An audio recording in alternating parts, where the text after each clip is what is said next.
Advocate Mamata ব্যানার্জির মতো advocate পাড়ায় পাড়ায় আছে। তৃণমূল করিস না তো, তোদের এইটা আমি দেখিয়ে দিলাম, তোর আবার তৃণমূল করবি না হয়রানি হবে। আইনজীবী মমতা বন্দ্যোপাধ্যায় সুপ্রিম কোর্টে সওয়াল করছেন এসআইআর এর বিরুদ্ধে, গণেশ কুমারের বিরুদ্ধে তারা অভিযোগ তুলেছেন, কি বলবেন?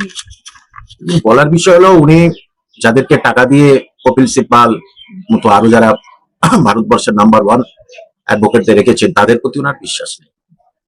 তাহলে আমি বলবো যে উনি যদি লড়েন, তাহলে বাংলার অন্তত কোষাগারটা ফাঁকা হবে না। ওই যে তাবড় তাবড় অ্যাডভোকেটদের কোটি কোটি টাকা খরচা হচ্ছে, সেটা আর খরচা হবে না। কারণ যে কোনো কারণেই তো সুপ্রিম কোর্টে যাচ্ছে, যে কোনো কারণে হাইকোর্টে গুঁতো খেলেই সুপ্রিম কোর্ট চলে যাচ্ছে। তাহলে একটা কথা হচ্ছে, উনি এই কোর্ট দায় দিয়ে হাইকোর্টে কবার জিতেছে বলতে পারবেন? কবার জিতেছেন উনি? যে সুতরাং সুপ্রিম কোর্টে এটাই যাচ্ছে, মানে একটু মন ঘুরিয়ে দেওয়ার জন্য।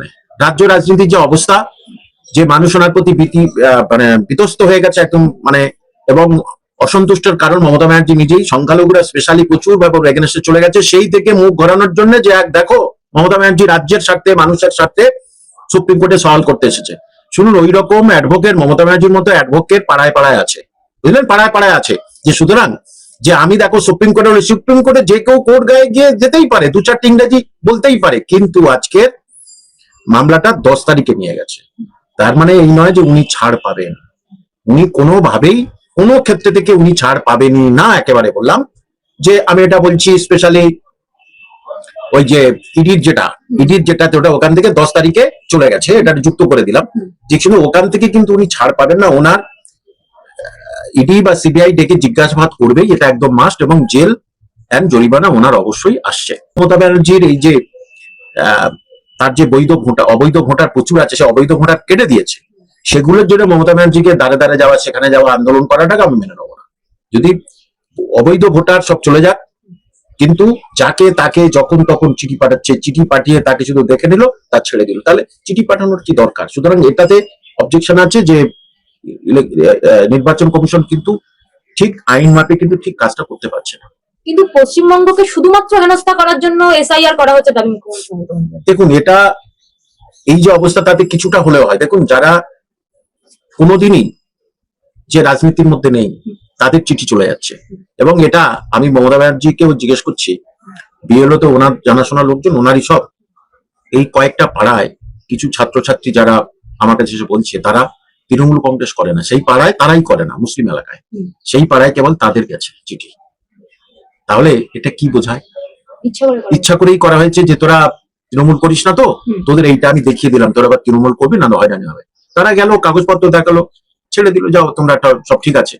কিন্তু যাদের একাধিক সন্তান, তাদেরকে ডিভোটার করার একটা পরিকল্পনা কিন্তু পরিষ্কার। এবং এতে দেখা যাচ্ছে মতুয়া ভোট, যেটা বিজেপির যে স্ট্রং, যেখানে এখানে মতুয়া ভোট, সেই মতো উত্তর 24 পরগনার, সেখানে কিন্তু মতুয়া ভোট এক চেটে কিন্তু কাটা গেছে।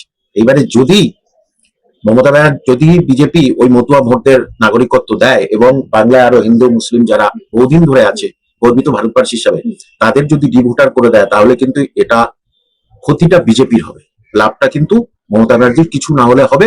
এবং ভালোই ছিল, এসআইআর করতে গেলেন, করেছেন, ঠিক আছে, কিছু ভোটার কেটে দিলেন, কোন ডুপ্লিকেট ভোটার কেটে দিলেন, কিন্তু এত বাড়াবাড়ি করাটা মমতা ব্যানার্জির ক্ষেত্রে জানে কিছুটা মমতা ব্যানার্জি হালে পানি পেল। যদিও হুমায়ুন কবির আর জোট, তারা কিন্তু মমতা ব্যানার্জিকে প্রচুর বেগ দেবে, এটা একদম নিশ্চিত থাকুন।